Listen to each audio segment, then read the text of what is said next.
నరేంద్ర మోడీ గారి నాయకత్వం కల్వకుర్తిలో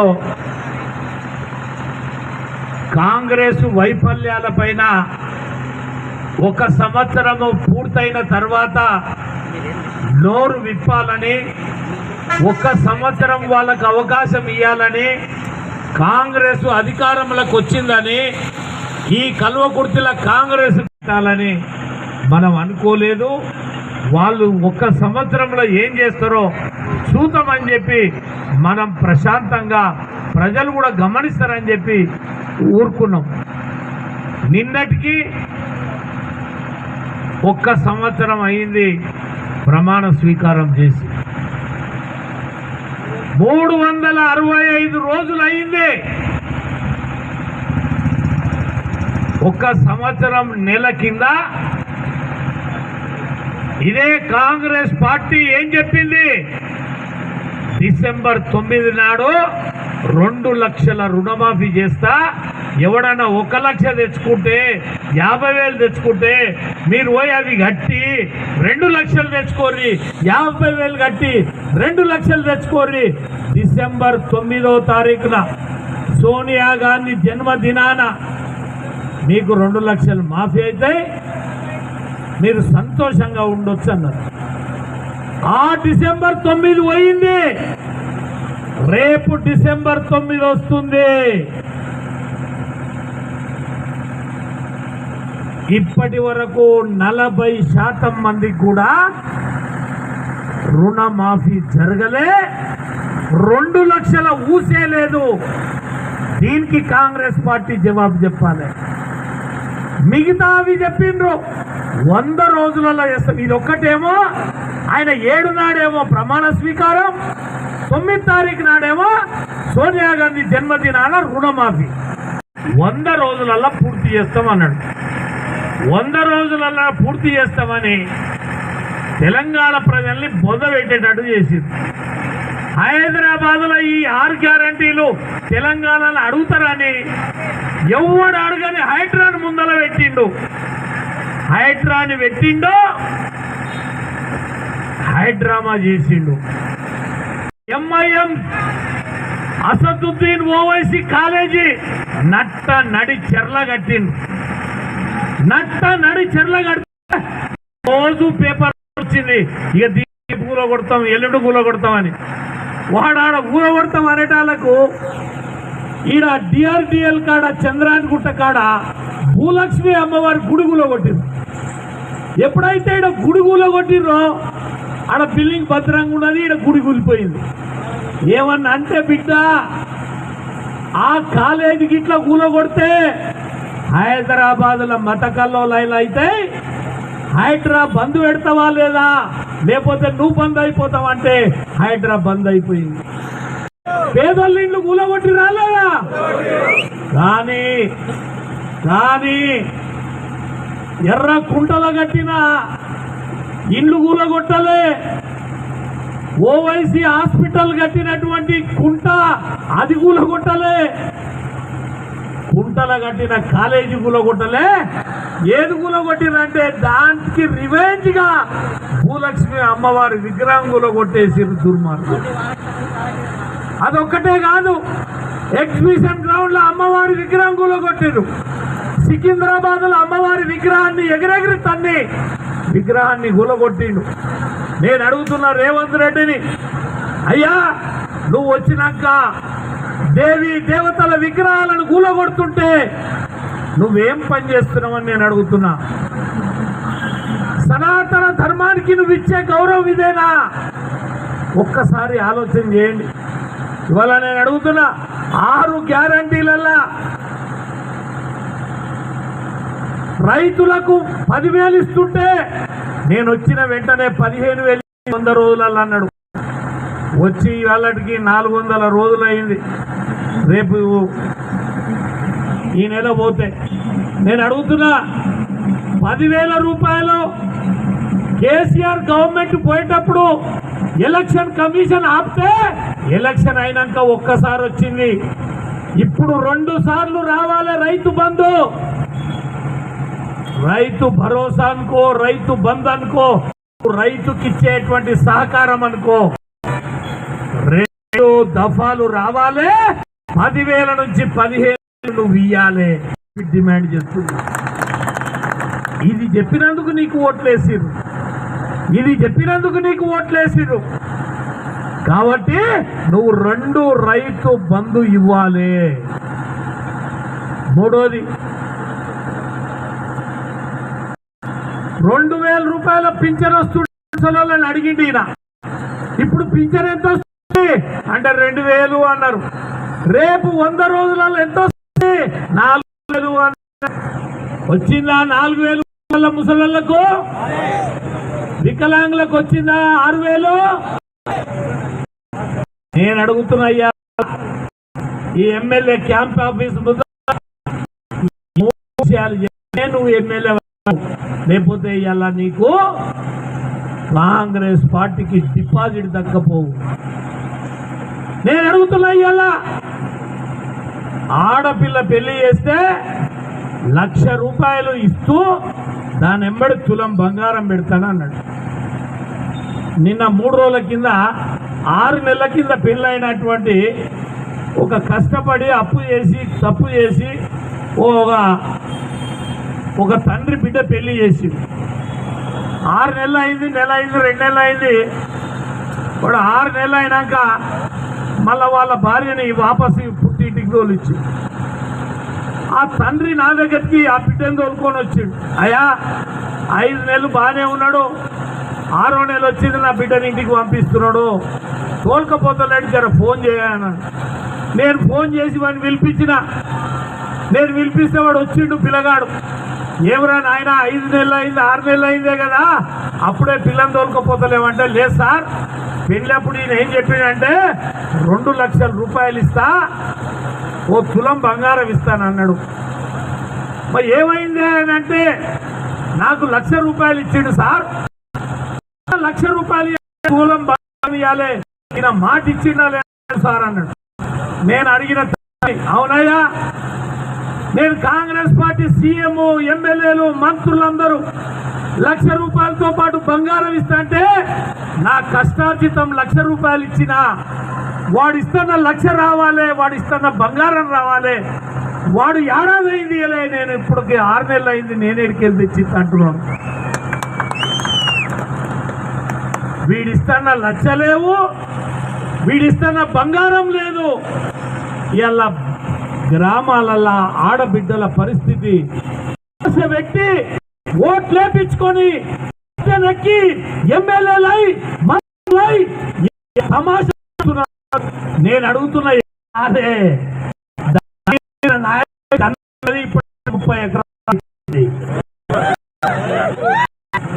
ఇదే కాదు, తుపాకులు బట్టి ప్రాణాలు అర్పించి 6 మంది అజిలాపురం హతమయ్యారు, చచ్చిపోయి పేదలు కావాలంటే కుందారముల మీద యుద్ధం చేసిరు.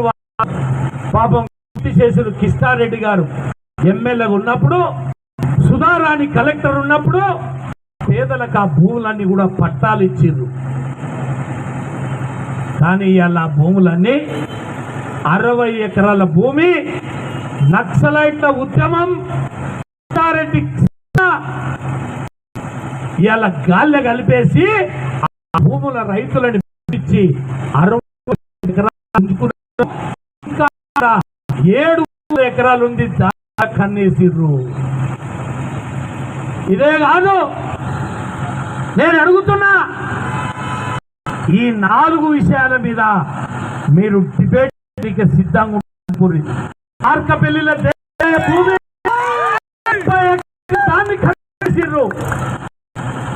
కాదు, చెప్పుకుంటా పోతే 500 ఎకరాలు కలవకుర్తిలో మాయమైపోయింది. 500 ఎకరాలు. దీనికి జవాబు చెప్పాలి ముఖ్యమంత్రి గారు. నువ్వు ధరని తీసేయాలని సంవత్సరం ఇలా ఇటువంటి లుచ్చా పనులు చేస్తావు. వాళ్ళకు పదవులు ఇదే కాదు, డబ్బులు ఇస్తాడు. ఉద్యోగం ఇవ్వకపోతే నెలకు 4,000 రూపాయలు ఇస్తా అన్నాడు. ఇవాళ సంవత్సరం అవుతుంది, ఒక్కరికి కూడా ఒక్క రూపాయి ఇవ్వలేదంటే నీ సంవత్సర కాలంలో ఏం చేసిందంటే అంటే ఆందే ఉంది. ఇప్పుడు మొగల్లో కొత్త ఇవి చిన్న పళ్ళకు గుర్తుకొస్తుంది. కాదు పట్టం పోయేస్తామని ఎర్రపాస్ ఎక్కుతుంది, పట్టం పోతుంది, ఆడ తిరుగుతుంది, పొద్దునితలు వస్తుంది. ఇంటికాడున్నోడు ఎట్లా వస్తుంది కదా అని వండి పెడుతున్నాడు ఈయన. ఇలా పరిస్థితి ఇక ఆడోళ్ళు కూడా విసుకొచ్చింది బస్సు ఎక్కేకి. ఇక అందులో ఏముండదు, పుణ్యానికి గంటల కాల గుర్రకు ఎక్కినట్టు ఎక్కుతుర్రు, పుస్తలు కొట్టేస్తుర్రు. ఇలా వాళ్ళకు కూడా విరక్తి ఉంటుంది. ఈయన చేసిన పని ఒకటే, పుణ్యానికి వచ్చిన బస్సులు ఉన్నాయి, ఎక్కి తిరుగుడు. ఇది తప్ప ఏం లేదు. నేను అడుగుతున్నా, ఓ ఎమ్మెల్యే, కల్వకుర్తి ఎత్తిపోతల పథకం ఇప్పటి వరకు నాగిళ్ళ దాకా నీళ్లు రాలే. నేను చిన్న కాలువలు లేవు, పిల్ల కాలువలు లేవు, జానెడంత కాలువ తీయలేం మీ ముఖాలకు. అప్పుడు రాజశేఖర్ తొమ్మి పెట్టిన కాలువలు తప్ప ఒక్క జానెడు కాలువలే మీ ముఖాలకు. పోయినోడు దొమ్మలే, వీడు దొమ్మలే. నేను అడుగుతున్నా, 6 గ్యారంటీలల్లా ఇందిరమ్మ ఇండ్లు ఇస్తున్నారు. ఎక్కడ పోయినాయి ఇందిరమ్మ ఇండ్లు? ఆ ఇందిరమ్మ ఇండ్లు సంక్రాంతి తర్వాత ఇస్తామంటున్నారు. దాంట్లో బీసీలకు లేవు, పేద బీసీలకు లేవు, పేద ఓసీలకు లేవట. ఇచ్చేది తాలూకాకు 3,000 ఇండ్లంట. పోయినోనికి నరేంద్ర మోడీ 1,00,000 ఇండ్లు ఇచ్చిండు. పాపం ఏడ జాగుంటాడ కట్టుకొని, నేను 2 లక్షలు ఇస్తా, నువ్వేమన్నా ఉంటే 1,00,000 2 లక్షలు నువ్వు ఇయ్యి, వాళ్ళు కూడా 1,00,000 2 లక్షలు అప్పు చేసి కట్టుకుంటారు. 1,00,000 ఇండ్లకు నరేంద్ర మోడీ డబ్బిస్తే వాడు వాళ్ళకు ప్రజలకు ఇవ్వకుండా ఆడిన డబల్ బెడ్రూమ్లు కట్టిండు, డబ్బా కొట్టుకున్నాడు, ఆ డబ్బా కొట్టుకొని పోయిండు. ఇప్పుడు డబ్బా లేక 100 ఇళ్ళు డబల్ బెడ్రూమ్లు కట్టిండు. ఇవాళటి వరకు వాళ్ళకి ఇంతవరకు ఇయ్యలే. 10 ఏళ్ళ కట్టిన ఇళ్ళు వంచలే. కానీ కాంగ్రెస్ పార్టీ సంబరాలు చేసుకుంది. ఇస్తున్న బంగారం ఇయ్యలే, కానీ కాంగ్రెస్ పార్టీ సంబరాలు చేసుకుంది. రైతులకు ఇస్తున్న 15,000 ఇయ్యలే, అయినా సంబరాలు చేసుకుంది. రైతులకు ఇస్తున్న 2 లక్షల రుణమాఫీ చేయలే, అయినా సంబరాలు చేసుకుంది. ఒక్క మహిళ ఇంట్లుంటే ప్రతి మహిళకు 2,500 నెల ఇస్తాడు. 12 నెలలు అయింది, ఒక్క నెల కూడా 2,500 ఇయ్యలే. ఆడపిల్లలకు, చదువుకున్న పిల్లలకు స్కూటీ ఇస్తాడు, ఒక్క స్కూటీ ఇయ్యలే రాష్ట్రంలో. ఒక్క మహిళకు 2,500 ఇయ్యలే. నేను అడుగుతున్న కాంగ్రెస్ పార్టీ అన్నాడు, చేసిండా? కానీ ఇంకోటి చేసిండు. కారణం ఈడ మన తర్నికల్ ఉంది. తర్నికల్లా 60-70 ఏళ్ల సంది భూములు దున్నుకుంటున్నారు రైతులు. ఆ రైతుల పేర్లు మారుకోక ఆ భూములు పట్టదారు పేరు మీద పెట్టి పాపం పోయిన 5 ఏళ్ళు ధరలిలా బ్లాక్ లిస్ట్ లో పెట్టిర్రు.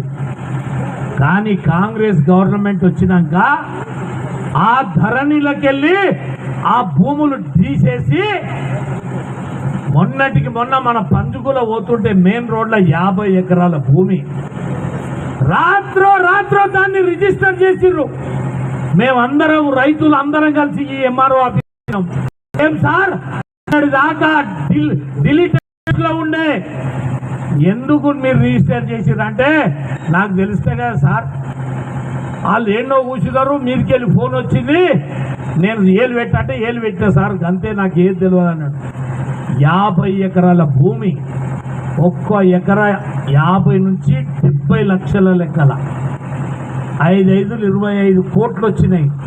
ఇదే కాంగ్రెస్ పార్టీ నాయకులు దాన్ని అమ్ముకొని కోట్లు గడిస్తున్నారు. అదే కాదు ఇంకా 150 ఎకరాల భూమి పేద రైతులకు 1 ఎకరా 2 ఎకరాలు 3 ఎకరాలు భూమి ఉన్నది. ఆ భూమిని కూడా కింద మీద చేయనీకే చూస్తున్నారు. మనం ధరని తీసేస్తున్నావు, ఎందుకు తీసేయలేదు? రైతులకు ఎందుకు న్యాయం చేయలేదు? ఇదే కాదు, ఈ మాదారం ఉంది దాని పక్కల. పాపం ఆయన అమెరికాలో ఉంటాడు.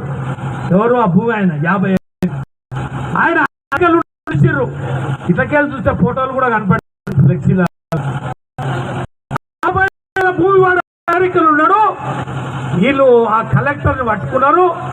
వీళ్ళే ఆ భూమి వాడు అని చెప్పారు. పోయి 50 ఎకరాలు రిజిస్టర్ చేసి వాడు అమెరికాలో ఉండడానికి ఎవడో చెప్పిండు, ఎవరో నీ భూమి పీకింది రాయడ సాఫ్ చేస్తున్నాను.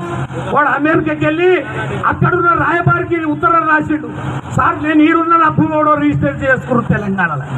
అరే ఇది మాయల ప్రభుత్వం ఉంది రోడ్ ఆయన అని ఆ రాయబారి ఇక్కడ రాయబారికి రాసిండు.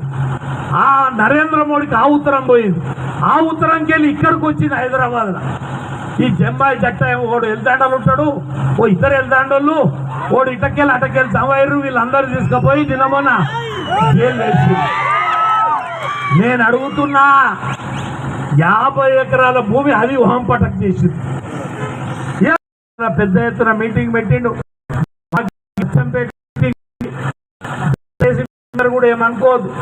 తిరుపతిపేటలో బీజేపీలో ఉన్నాడా ఒక బీజేపీ కార్యకర్తని సంవత్సరం నుంచి ఇల్లు కట్టనిస్తలేరు. సిమెంట్ తెచ్చుకొని పంచుగుల లీడర్ ఉంటాడు, వాడు కాంగ్రెస్ అనుకుంటున్నాడు. ఆ లీడర్ ఇవాళ ఈ అధికారం చెప్పి ఒక పేద మన కార్యకర్త ఇల్లు కట్టుకుంటే సంవత్సరం అయింది ఆపోయి. నేను చెప్పిన అధికారులకు సార్లు ఎంఆర్ఓ దగ్గరికి సార్లు పోయిండు. అదే రఘుపతిపేటలో 100 మంది ఇల్లు కట్టుకుంటారు, ఎవరు దాపుతలేరు. తన సొంత పట్టా ఇల్లు కట్టుకుంటే కాంగ్రెస్ పార్టీ నాయకుడు చెప్తా బీజేపీలో ఉన్న అరే అధికారం చెప్తున్నాం.